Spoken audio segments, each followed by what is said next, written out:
I'm sorry. People might get mad at me about this, but like, I think when she talks about the personal anecdotes, it comes across as robotic and insincere.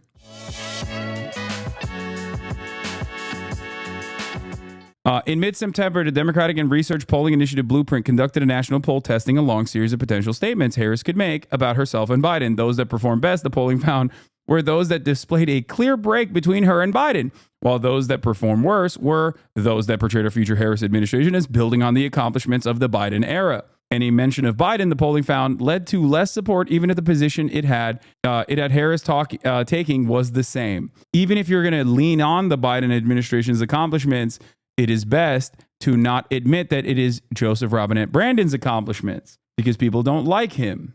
Very, very dumb that the Democratic Party is like, nah, we are Biden. Mike from PA, Harris is completely fumbled by turning to the right and has totally cratered her support among young people and black people. Pathetic and deserved. Please tell me how interested you are in this election in November using a scale from 1 to 10. Share of registered voters responding 9 or 10. Okay. We are at 64%. It's lower than Hillary Clinton for black voters, and 18 to 34-year-old voters, 54% to 49%. That is up.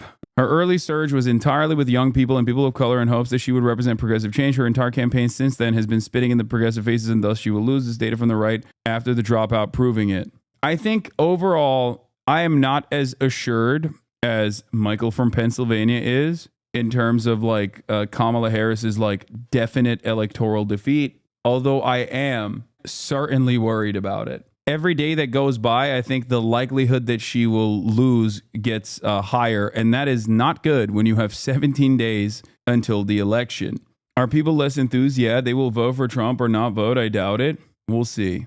Yeah, but this poll doesn't mean crap. I mean, the trend of younger person not being as active in election has been a trend in almost all countries. No, I think that there's a lot of people under the age of 35 that if you activated, you could actually swing like a shit ton of districts. The problem is we just never try. We don't ever actively try that shit. Like, here's what doesn't work for under 35-year-olds, okay? Telling them to shut the fuck up and vote.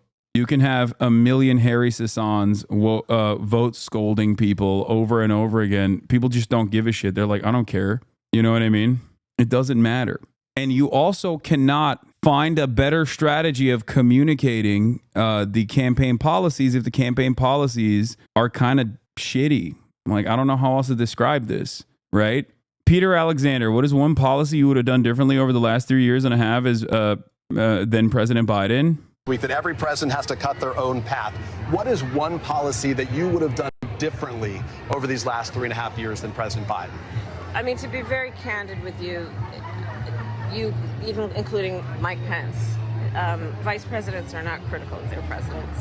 I think that really actually, in terms of the tradition of it and also just going forward, it does not make for a productive and important relationship. I don't think that's a good message. You got to be like, I'm expanding on I'm building a new pathway for the future or something. You know what I mean? There's a lot I can do, and there's a lot of limitations to the position itself. Like, I think given the constraints of the job is one thing that speaks to why I can't make these changes right now. But the American people will vote for the change that they want to see in me. Like, just simply saying that, like, I'm a VP to Biden and I ride or die with him is so dumb, especially when, as Biden's vice president, you were chosen to replace him because he was objectively unpopular. I've given you that green light with his comments that you can carve your own path. So now that you have this ability to say that to be on your own? Well, no, going forward, there is no question that I bring my own experiences and my own life experiences. Is there a policy that stands out to you in particular, either? Sure. I mean, my approach to what we need to do around Medicare covering home health care, born out of my experience. Oh my gosh, she's trying to do patchwork on the blueprint messaging front. She's trying to hit those hit the positive policies that she saw play well. No, she has said something about Medicare. It's correct. This is a actual policy that is overtly popular. When I first heard it on The View, I said as such. I told you guys, the moment that she unveiled that she was going to expand Medicare to at-home care, I was like, that's great.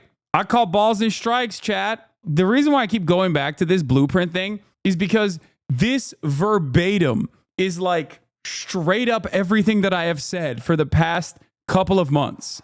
Okay.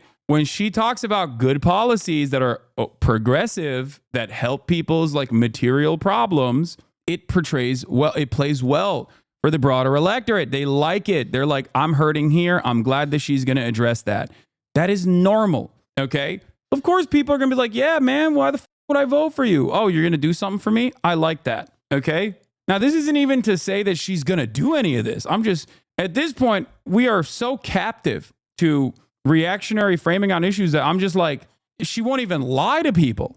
You know, it's very, very, very stupid to not do this. And the things that I hate, small business stuff, like the hyper focus on giving tax cuts to a person that wants to launch a small business, plays very poorly. Who would have thought? And the worst of it all being that she would put an actual Republican in the cabinet. It's like, you're not a Republican. This is not the Republican primary that's happening on November 5th.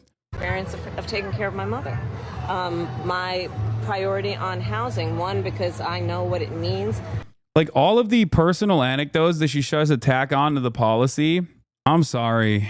People might get mad at me about this, but like, I think when she talks about the personal anecdotes, it comes across as robotic and insincere. It comes across as inauthentic. Please don't yell at me and tell me that I am like anti-black or anti-woman or whatever. I'm just telling you how I read it. And if I read it and I am susceptible to her framing on the issue because I like the policies that she's talking about, then I suspect that a lot of people that have way more hangups than I do, okay, because I have none. I don't give a what someone's background is. I only care about what they're saying and what they're going to do. I don't know. I think that is an overt problem with the way that Democrats are perceived. And I think that is that's another part of the messaging gap, another part of the messaging issue. Do you think Kamala is Hillary 2.0 or is she doing something better or worse? I think that Kamala Harris is Hillary 2.0 for sure, but she doesn't have the baggage that Hillary has. So she is, her favorables are better than Hillary Clinton. That much is a certainty, you know? Affordable housing and the ability to buy a home. Again, my own experience, my mother saved up, and not until I was a teenager was she able to do it. But also I know that for so many young people who I speak with around our country, the American dream is just really out of reach. So my policy about $25,000 down payment assistance to help them get their foot in the door.